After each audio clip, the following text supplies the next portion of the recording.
Spontaniškai klausimai numeris 9. Ką tu galvoji apie sėkmę prieš 10 metų ir ką galvoji dabar? Grynai, jeigu prieš 10 metų, kai man buvo 3-2, aš tuo metu stačiau šitos namus, tai aš tuo metu apie sėkmę galvojau tokį dalyką, kad tiesiog viskas yra absoliuti sėkmė jau tuo metu. Aš taip mačiau.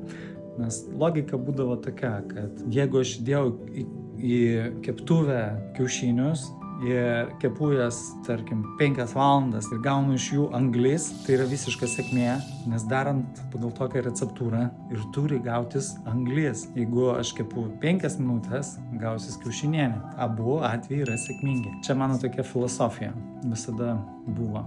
Dabar aš asmeniškai sėkmės privengiu. Iš tos pusės, kad aš darau dalykus, bet aš stengiuosi neužsikabinti už sėkmės savokos, nes aš pastebėjau, kad jeigu aš užsikabinu už sėkmės savokos, tai aš tada tiesiog pradedu kristi. Aš čia dabar esu nuostabus. Tai reiškia, kad man nebereikia augti, man nereikia tobulėti, man čia viskas yra vienodai ir aš čia tiesiog galiu gulėti ir nieko nedaryti, kol liga mus išskirs. Tai visiškai, man atrodo, nesąmonė. Viską reikia toliau būti alkanam, kaip sakant, toliau dalykus daryti, nes gyvenime prasme teikia didžiausia dalykai, kuriuos tu labiausiai vertini. Man tai yra vis tiek mano misija, kuri yra padėti žmonėm.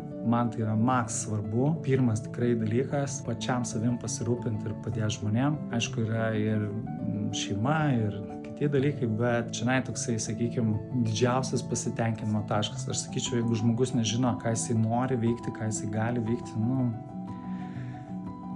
labai negerai. Geriau jisai rastų kažką, tai kas jam įkvėptų jį tiesiog kasdieną.